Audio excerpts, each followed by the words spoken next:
Selamat datang kembali di channel TKC Project. Di video kali ini kita akan mempelajari satu aplikasi yang namanya Ultra ISO.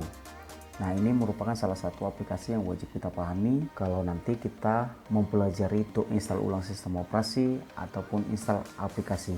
Apa-apa saja fungsi dari aplikasi ini, mari kita simak video berikut ini. Sebelumnya kita install dulu aplikasi Ultra ISO nya. Sebenarnya di laptop ini sudah saya install, ini sudah ada ini ya, atau ke bawah Ultra ISO ini sudah ada ya. Tapi mungkin untuk kalian yang belum tahu cara installnya, ini tinggal silent install aja. Yes.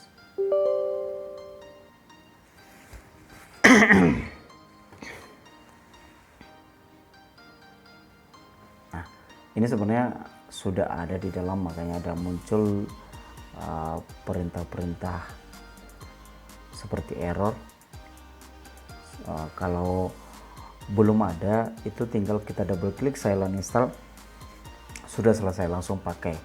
Kalaupun nanti kalian download dari situs lain, cara installnya berbeda, yang jelas tujuannya sama. Untuk fungsi yang pertama itu fungsi dari Ultra ISO, yaitu membuka file yang berbentuk file yang berekstensi ISO seperti ini ya, yang bentuk CD nih Ultra ISO.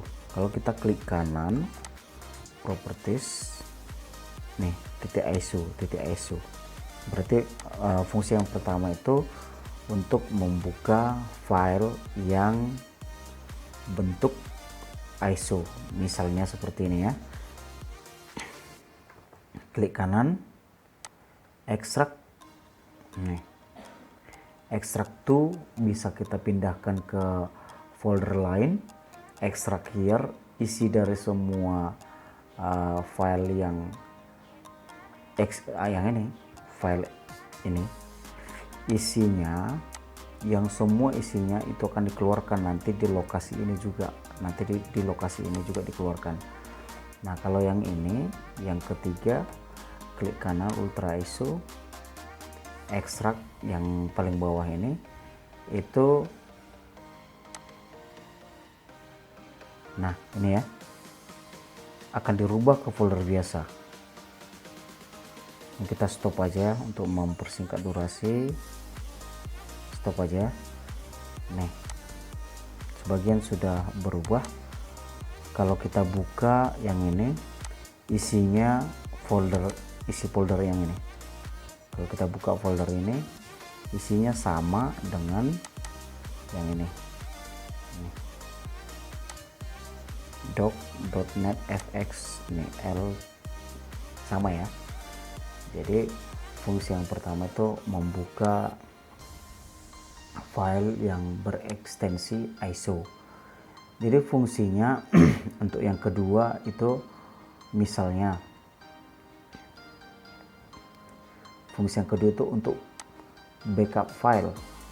Backup file itu seperti ini, misalnya Oppo.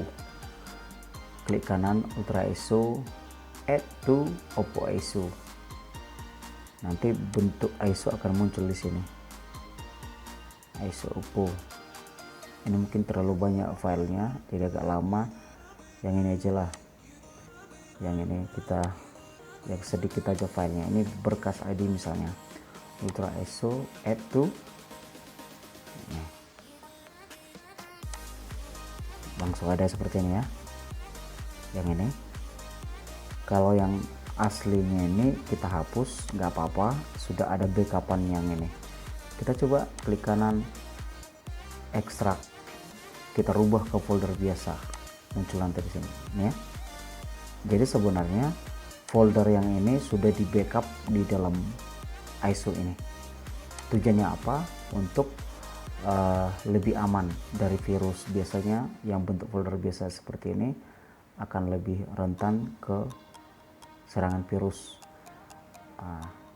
lebih aman di ISO ini. bukan 100% aman ya, yang jelas lebih sedikit aman dibanding yang folder biasa itu.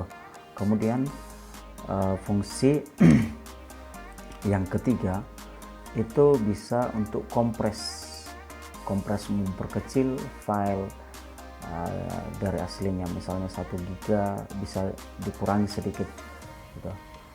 Kemudian untuk fungsi yang selanjutnya yaitu untuk burning. Klik kanan file satu folder, misalnya kita disuruh buatkan tugas ke DVD atau CD, burning ke CD atau DVD gitu. Klik kanan, misalnya tugas itu kita masukkan ke folder ini, kita tinggal klik kanan foldernya, langsung burn to disk, masukkan DVD kosong atau CD kosongnya ke DVD roomnya, kemudian burn. Ini tidak aktif karena tidak ada DVD yang terdeteksi. No CD drive found, itu nih, itu dia fungsinya yang ketiga ya, 3. Nah, kemudian fungsi yang terakhir, kita bisa juga kita buka isi dari Ultra ISO ini ke mount ke D. Sebelum kita mount ke D, kita lihat dulu apa itu drive D ini ya. Jadi sebenarnya CD drive ini bukan digunakan untuk membaca kepingan DVD atau CD.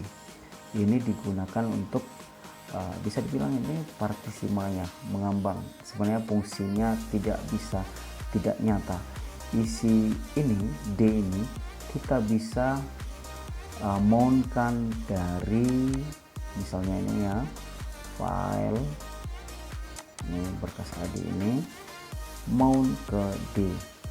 Jadi sebenarnya isi file itu ada di F, di ISO berkas AD, dimountkan atau seolah-olah isinya itu dikirim ke drive D. Kita lihat ya, nih.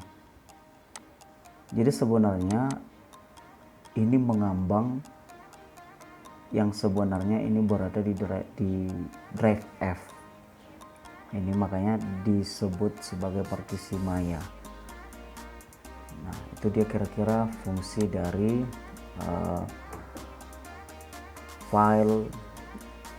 fungsi dari Ultra ISO ini. Nah, kalau kita lihat biasanya contoh satu aplikasi ya, saya punya ini bisa juga untuk bootable. Misalnya ini fungsi yang terakhir ya, bootable. Saya punya aplikasi Rufus yang digunakan untuk bootable. Nah, select.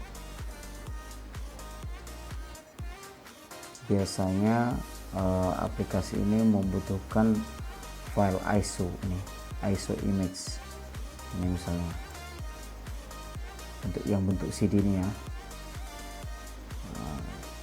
Ini digunakan ini karena tidak ada terdeteksi USB, atau saya colok USB nya flash disk, maka di device ini akan terdeteksi, bisa ya. Nah, tinggal start. Kalau sudah, nanti kita bisa membuat bootable. Itu dia fungsi yang terakhir.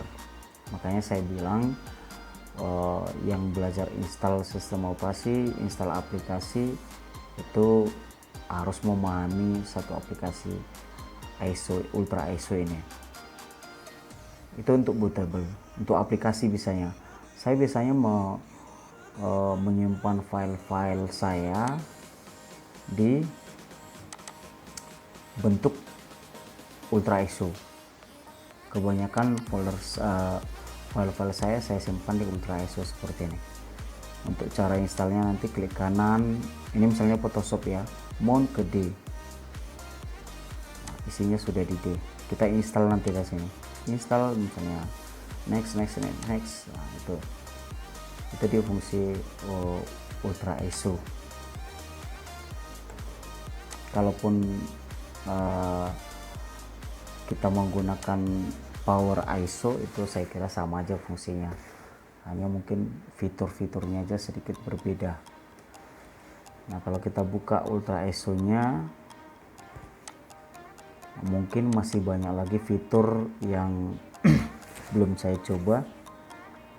Ini misalnya bootable itu digunakan untuk floppy disk untuk yang model lama ini, seperti disket, bukan seperti disket, memang disket ya. Make this image, membuat image dari satu disk, write this image, membuat image lainnya image.